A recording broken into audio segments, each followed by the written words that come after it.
proud of the guys. That is, team. If you talk about team effort, and I know that was kind of the theme of some of the things you've been talking about.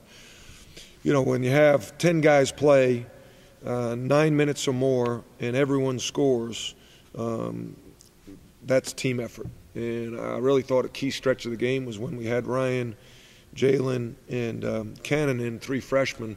I thought that our defense was really good, because now you're talking about guys between 6'5" and 6'9" that are long and athletic, and it made it a little difficult for them to score. And then offensively, I was very pleased with their execution, and really shared the basketball, and we beat, I thought, a good team. This team, Louisiana Tech, has played some good people. Michael White, I've known Michael for a long time. His father was my athletic director at Notre Dame. Michael has done a good job, and they play a unique style where they keep constant pressure on you, and they're never out of the game. So it was a hard-fought win, and just proud of everybody to step up, because some guys that you count on, a couple starters, Rob and Cotton, weren't as sharp today. So it was nice to go to the bench, and this is probably the deepest team I've ever coached as a head coach. In the first half, we pretty much seemed to be basically a three-point shooting contest. I think both of these teams, if I remember correctly, seem to average like 40% of their total shots for the year have been from three-point range. How confident is your team in getting the opposition to play that type of game?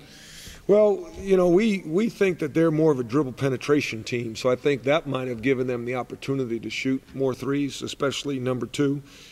We were very concerned about them beating us off the dribble. They did that some in the end of the first half, and so we talked about packing it in.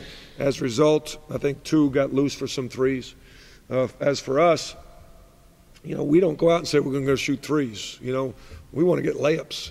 And sometimes when you get backdoor layups, then their defense sucks into the paint, and then you kick it out for threes. So, sometimes you go backdoor, you get the pass, but the weak side help comes, and you kick it to the weak side corner. So we don't really say we're going to shoot threes. We're going to, we always want layups, and we always want the ball to go to the post to kind of initiate our offense. You mentioned the balanced minutes that you got from 10 guys or whatever it was. Was that in part response to your last game going to double overtime and the physical and emotional energy spent there? It was a little bit. I think that not so much like as a result of that game that I felt guys were tired. I just felt like, okay, for us to be a good team going forward, I need Ryan and Jalen and Cannon and Leslie, Rodney. I need to go to our bench more and give Rob a little bit of a break and Jeremiah a little bit of a break. And then they've got to play. They've got to produce. And I've had conversations with all 3 of those freshmen and saying, this is what I need you to do. This is why you're not playing. This is what you can do to play more. And I think they're really trying to do it, which is exciting to see. And then they don't lack confidence when they're out there, which is exciting to see. Cannon made a great move in the post. He made a great move from half court. Jalen, and then obviously Ryan with his terrific foul shooting.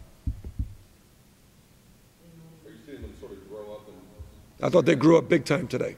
They grew up big time today. Indication there'll be more minutes for those 3 guys as a group, not just individually. It's all a function of what have you done for me today. Okay, great. You did this great against Louisiana Tech. What are we doing tomorrow in practice? What are you doing on the 2nd in practice? What are you going to do at Ole Miss? And that's good for the other guys. Like Leslie said to me after the game, Coach Hobby and I were walking out, he says, man, I didn't draw that charge and I didn't see the court the rest of the game. I said, exactly. I don't have to yell at you, just take you out. And then I can put somebody else in. So then the other guys know, ooh, I better draw the charge. So it's all about getting, them to do things, develop habits. And when you have depth, it's the best lesson is playing time.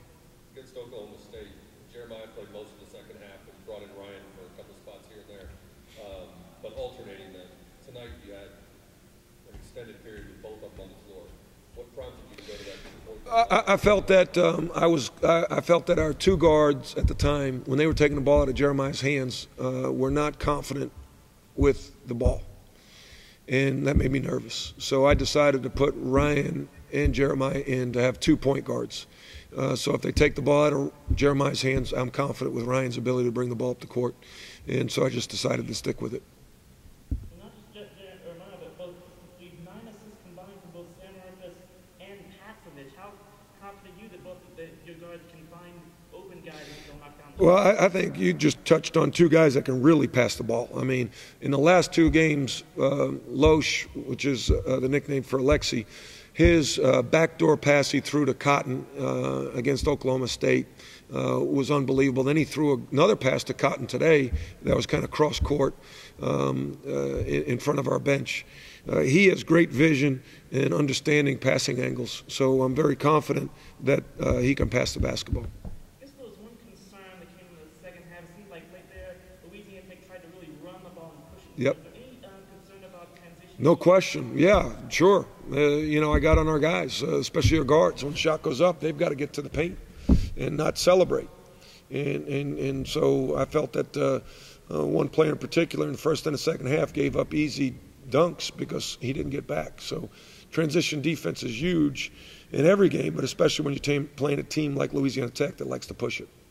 You had 8 3-pointers in the first half and 1 in the second, which was partly a result of taking fewer in the second. But did La Tech change the way it defended your guys on the perimeter? Well, I thought they were aggressive in the first half, and then we beat them on backdoors. They went zone. And then I think we hit a couple of threes against the zone. And then in the second half, they pretty much basically played pressure man-to-man the whole time, so that gave us opportunities to drive the ball more or get backdoor cuts.